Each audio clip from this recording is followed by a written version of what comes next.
नमस्कार, Amar Ujala the bonus में आपका बहुत बहुत स्वागत है। मैं हूं आपके साथ अभिषेक गुप्ता और आप देखना शुरू कर चुके हैं कमोडिटी से जुड़ा ये खास शो एनर्जी बीटर, जिसमें हम लोग जानेंगे कच्चे तेल और नेचुरल गैस में यहाँ पर ट्रेडर्स को क्या स्ट्रैटेजी बनानी चाहिए। और इसमें हमारी मदद करेंगे जीसीएल ब्रोकिंग के vice president commodity research Amit Khare sir. Sir, आपका बहुत बहुत स्वागत है आज के शो में। नमस्कार। चलिए चर्चा शुरू करें। एक बार देख लेते हैं कि भाव क्या चल रहे हैं इंटरनेशनल लेवल पे और एमसीएक्स यानी कि डोमेस्टिक लेवल पे। इसके भाव अभी फिलहाल अगर देखें तो दोनों में ही यहाँ पर अच्छी खासी बढ़त देखने को मिल रही है।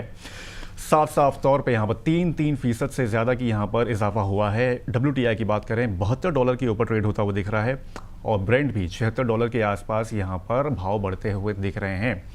और इसके अलावा अगर एमसीएक्स की अगर बात करें तो वहाँ पर भी अच्छी खासी बढ़त देखने को मिल रही है। करीब 3.25% तक, 3.5% के आसपास ये फ्लक्चुएट हो रहा है, लेकिन करीब 7,000 के आसपास अभी इसके भाव एमसीएक्स पर यहाँ पर पहुँचते हुए दिख रहे हैं। और फंडामेंटल्स क्या रहे हैं इसके पीछे, कुछ चीज़ें वजह रही हैं आज ईरान की ओर से। पहली बात तो सर अगर देखा जाए अमित सर, 3 जहाज़ों पर हमला किया और उसके बाद यूएस ने भी एयर स्ट्राइक यहाँ पर कर दी है। जैसे कि हम लोग स्क्रीन पर भी इसमें रीजंस बता रहे हैं। 3 तेल टैंकर्स पर यहाँ पर निशाना बनाया गया था ईरान की ओर से, और जिसमें से एक जहाज़ जो था वो कतर का था। ईरान का साफ कहना है कि तय रूट नहीं अपनाने वाले जहाज़ों की यहाँ पर गारंटी नहीं है, यानी कि जो बताया गया है उसी रूट पर आप चलें। इनकेस अगर दूसरे रूट पर जाएंगे तो फिर उसकी सिक्योरिटी की कोई गारंटी नहीं होती और ये एक्शन देखने को मिल सकता है।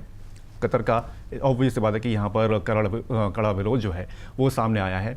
वहीं जवाब में यहाँ पर अमेरिका ने भी ईरान पर एयर स्ट्राइक कर दी है और जहाज़ों के लिए खतरे का जो स्तर है, जो लेवल बताया जाता है, वो अब सीवियर कर दिया है। सर, क्या लग रहा है कि इसे हम लोग एक हल्की फुल्की तनातनी माने कि एक गंभीर सीरियस इम्प्लीकेशंस आगे चल के भी इसमें देखने को मिल सकते हैं?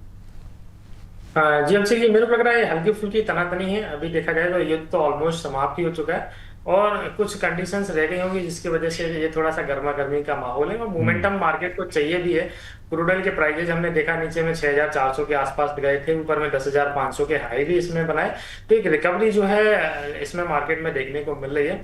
ओवरऑल देखा जाए तो ये जो न्यूज आई इसी की वजह से ये जो है आज मोमेंटम जो है क्रूड ऑयल में देखने को मिला है। और साथ ही साथ अगर हम टेक्निकली बात करें तो मार्केट काफी ओवरसोल्ड जोन में भी था, जिसकी वजह से ये पुलबैक रैली इसमें देखने को मिली है और साथ ही साथ न्यूज ने इसको एक सपोर्ट भी किया है। तो सर अभी क्या करना चाहिए इसमें? मतलब जो निवेशक हैं यहाँ पर देख के बैठे हुए हैं, ऑब्वियस बात है कि वो भी थोड़ा सा इंतजार करते हैं कि मोमेंटम इसमें आए, थोड़े रेट्स बढ़ें, उसके बाद हम लोग कोई स्ट्रैटेजी बनाएं। अभी क्या कर सकते हैं वो? बिल्कुल देखा जाए तो एक पुलबैक रैली है, ये जारी रहेगी। 1 से 2 ट्रेडिंग सेशन और जारी रह सकती है। 6,800 का एक ऐसा लेवल था जो क्रूड काफी दिनों से ब्रेक नहीं कर पा रहा था, वो उसने आज गैप अप के साथ जो है ब्रेक किया है। तो मेरे को लग रहा है प्राइस अगर वो वापस फिर से रिटेस्ट करता है 6,800, क्रूड मिनी का मैंने ट्रेड बनाया क्योंकि मोमेंटम बड़ा है तो छोटा ट्रेड मैंने डिस्कस किया है। तो 6,800 के करीब जुलाई वाला क्रूड ऑयल मिनी में एक फ्रेश खरीदारी ट्रेडर्स कर सकते हैं। 7150 रुपए का इसका टारगेट है और स्टॉप लॉस है 6,650 रुपए का।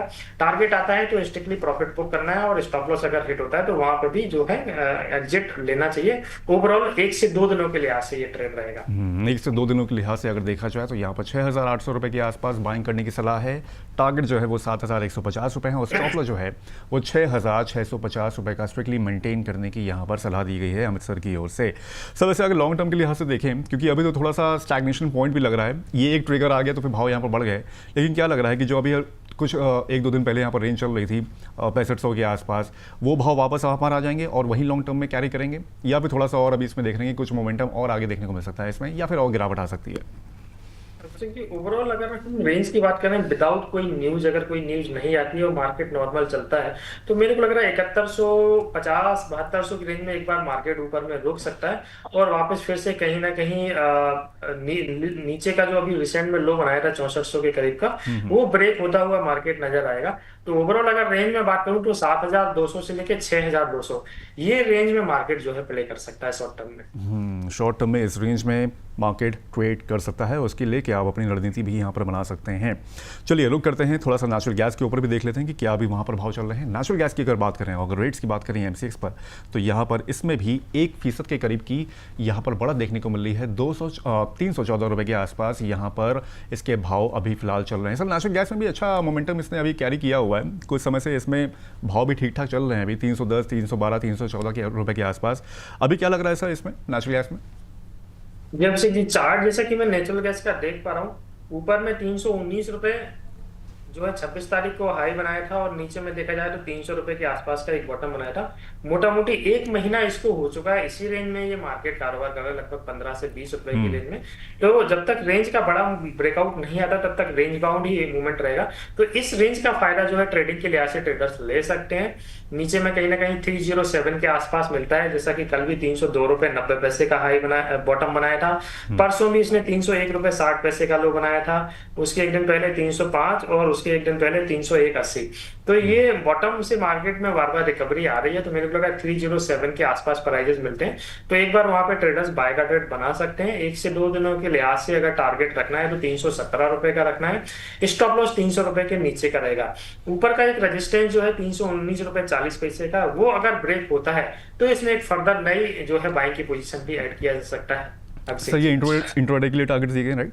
1 से 2 दिनों के एक लिहाज सौ से दो ट्रेड दिन के रहेगा। लिहाज से ठीक है। 307 रुपए के आसपास यहाँ पर बाय करिए। टारगेट जो है वो 317 रुपए के आसपास यहाँ पर आपको रखने हैं और स्टॉप लॉस जो है वो 300 रुपए का मेंटेन करके यहाँ पर चलें। नेचुरल गैस को लेकर यहाँ पर ये सलाह दी गई है। सर इन केस अगर कोई ऑप्शंस में यहाँ पर कोई स्ट्रैटेजी बनाना चाह रहा हो तो क्या वो अभी कोई यहाँ पर पोजीशन बना सकता है इसमें, नेचुरल गैस में? बिल्कुल, देखा जाए तो ऑप्शन में 307 के आसपास प्राइजेस जैसे ही आता है तो 305 रुपए का कॉल ऑप्शन वहां पे लिया जा सकता है। बस वेट करना है, 307 के आसपास जैसे ही प्राइस दिखे 305 का उस टाइम पे कॉल ऑप्शन बाय करना है। 3 पॉइंट का स्टॉप लॉस लगाना है और लगभग 6 पॉइंट का टारगेट उस टाइम पे वहां पे रख सकते हैं। ठीक है। तो ऑप्शंस को लेकर भी यहाँ पर स्ट्रैटेजी बना दी गई है। सर नेचुरल गैस को लेकर सर लॉन्ग टर्म व्यू क्या बन रहा है आपका? क्योंकि अब ऑब्वियसली बात है कि हम लोग ने पिछले हफ्ते भी इस पे डिस्कस किया था, डिमांड बढ़ रही है एलएनजी वगैरह की, यूरोपियन मार्केट में टेम्परेचर्स लगातार बढ़ रहे हैं। लॉन्ग टर्म के लिहाज से क्या लग रहा है कि अभी सर इसमें भाव कहाँ तक पहुँच सकते हैं? बिल्कुल अभिषेक जी, नेचुरल गैस जैसा कि इसका ट्रेंड है और पुरानी हिस्ट्री रही है, इस सर्दियों के टाइम में इसकी डिमांड जो है ज्यादा बढ़ती है यूएस, यूरोपियन कंट्रीज में, यूएस में, तब इसकी कीमतों में एक अच्छा उछाल देखने को मिलता है। बट फरवरी से लेके अक्टूबर तक का जो महीना है ये एक रेंज बाउंड मूवमेंट इसमें रहता है, कोई बड़ा मोमेंटम देखने को नहीं मिलता है। तो अभी हाल फिलहाल यही जो है हिस्ट्री ये मार्केट कैरी करता हुआ नजर आएगा। अक्टूबर तक मेरे को लग रहा है 320, 25, 280 इसी रेंज में मार्केट कारोबार करता हुआ नजर आएगा। 280, 325 तक भी यहाँ पर भाव अक्टूबर तक यहाँ पर देखने को मिल सकते हैं। ऑब्वियस बात है, कई सारे रीजंस है और इस बात तो खैर लिनो ने ऐसा कह ढाया हुआ है कि पूरा यूरोप भी, मतलब ऑब्वियस बात है इंडिया तो खैर है ही, एशियन मार्केट्स तो हैं, एशियन देश तो हैं ही, लेकिन यूरोप भी इसकी चपेट में आता हुआ दिखा है, जिसकी वजह से नेचुरल गैस की जो डिमांड है वो लगातार बढ़ती हुई भी वहाँ पर दिख रही है। सर एक बार यहाँ पर हम लोग थोड़ा सा रिवाइज कर देते हैं, एक बार क्रूड के यहाँ पर जो टारगेट्स हमने दिए थे एक बार स्क्रीन पर उसको ले आइए, जरा उसको हम लोग देख लेते हैं और दर्शकों को एक बार बता देते हैं कि कौन से टारगेट्स अभी दिए गए हैं 1 से 2 दिन के लिए। यहाँ पर 6,800 रुपये के आसपास यहाँ पर क्रूड मिनी के लिए बोला गया है कि यहाँ पर बाई कर सकते हैं। 7,150 रुपये की टारगेट है। वहीं स्टॉप लॉस जो है वो यहाँ पर स्ट्रिक्टली 6,650 रुपये का मेंटेन करना है। वहीं अगर नेचुरल गैस की बात करें तो यहाँ पर नेचुरल गैस को देख सकते हैं 307 रुपये के आसपास बाय करिए, 317 के टारगेट और 300 रुपये के आसपास यहाँ पर स्टॉप लॉस रख सकते हैं। चलिए ये चर्चा हुई आज नेचुरल गैस और क्रूड को लेकर। Sir thank you so much इतनी तमाम जानकारी के लिए, और जाने से पहले प्लीज अपना डिस्क्लेमर शेयर कर दें आप। जी अभिषेक जी, जो भी ट्रेड हमने यहाँ पे डिस्कस किया है उसमें मेरी कोई पर्सनल पोजीशन नहीं है। हमारे यहाँ पे क्लाइंट की पोजीशन इसमें हो सकती है। मोमेंटम काफी बड़ा है तो छोटा ट्रेड जो है ट्रेडर्स को बनाना चाहिए, स्टॉप लॉस जरूर फॉलो करना चाहिए और जो रजिस्टर्ड एनालिस्ट होते हैं उनका सजेशन क्लाइंट को जरूर लेना चाहिए। Amit sir thank you so much natural gas और क्रूड को लेकर इतनी तमाम जानकारी के लिए, धन्यवाद आपका। तो ये था आज का हमारा एनर्जी मीटर, जिसमें हम लोग नेचुरल गैस और क्रूड को लेकर यहाँ पर तमाम जानकारी सर ने दी, ट्रेडिंग कॉल्स भी दी, उसको लेकर आप अपनी रणनीति बना सकते हैं। बाकी आज इन्वेंट्री का भी दिन है तो फिर शाम को 7:45 बजे के आसपास हम लोग एनर्जी मीटर दोबारा लेके आएंगे, तो उसमें तमाम सवाल जो होंगे आपके क्रूड को लेकर, नेचुरल गैस के ऊपर, वो भी आप यहाँ पर हमारे साथ शामिल होकर पूछ सकते हैं। हमारे साथ रहेंगे हिमांशु सर जवाब देने के लिए। तब तक के लिए मुझे दीजिए इजाज़त, जल्दी मिलते हैं और धन्यवाद।